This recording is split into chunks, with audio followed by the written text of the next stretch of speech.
இறை இயேசுவின் அன்பிற்குரியவர்களே, இன்று நாம் திரு அவையோடு இணைந்து ஆண்டவர் இயேசு கிறிஸ்துவின் உயிர்ப்பு பெருவிழாவை கொண்டாடி இருக்கிறோம்.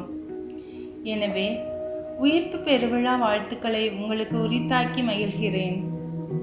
இன்று நாம் புனித மத்தேயு எழுதிய நற்செய்தி அதிகாரம் 28 இறை வசனங்கள் 8 முதல் 15 வரை உள்ள இறை வார்த்தைகளை 5 கோணங்களில் தியானிக்க அழைக்கிறேன்.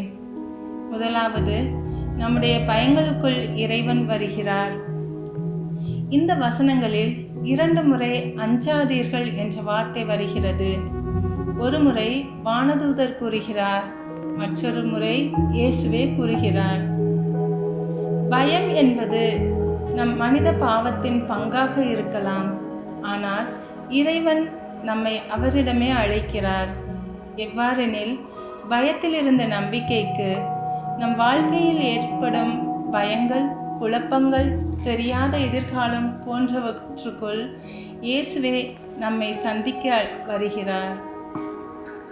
இரண்டாவது, விசுவாசம் என்னும் பரிசோதனையின் நேரத்தில் நிலைத்திருக்கும் உறுதி. வாழ்க்கையில் உண்மையை பற்றி குழப்பமடையும் நேரங்கள் இருக்கும். அந்த தருணங்களில் நாம் வெளியிருந்து வரும் பொய்யான வார்த்தைகளையோ உலகின் அளவுகோலையோ சார்ந்திராமல் இயேசுவின் வார்த்தையை ஆதாரமாக கொண்டிருக்க வேண்டியது அவசியம். அப்படி இருக்கும் போதே நாம் உண்மையை அடையாளம் காண்போம், சாட்சியாக வாழ்வோம். மூன்றாவது, சந்திப்பு, மாற்றம். பெண்கள் இயேசுவை பார்க்கும்போது அவர்கள் தங்கள் பயங்களை தாண்டி முழு சாந்தியுடனும் மகிழ்ச்சியுடனும் அவரது காலடியில் விழுகிறார்கள். இயேசுவை சந்திப்பது ஒருவர் முழுமையாக மாற்றப்படும் தருணமாகும். அவரை பார்க்கும் கணம் ஆராதனையாக மாறுகிறது. நம் வாழ்க்கையிலும் இயேசுவை உண்மையாக சந்தித்தோமா? அது நம்மை உள்ளுக்குள் மாற்றியதா? சிந்திப்போம்.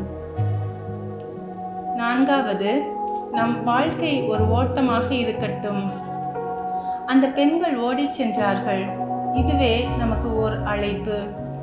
நம்முடைய வாழ்வும் நற்செய்தியை எடுத்துச் செல்லும் ஓட்டமாகவே இருக்கட்டும்.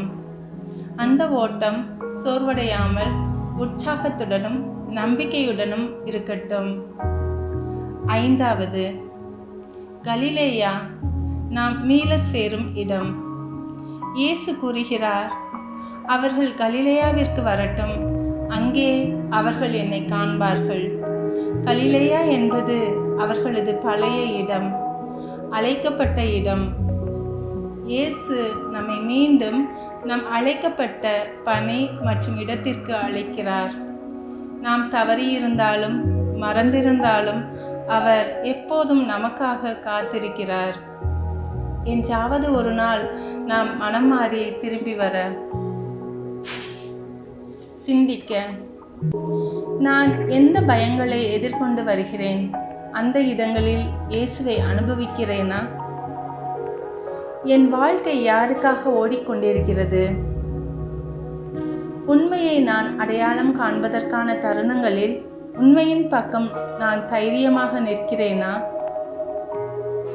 இயேசுவை பார்த்தால் என் பதில் ஆராதனையா, வேறு ஏதாவது உள்நிலைதானா?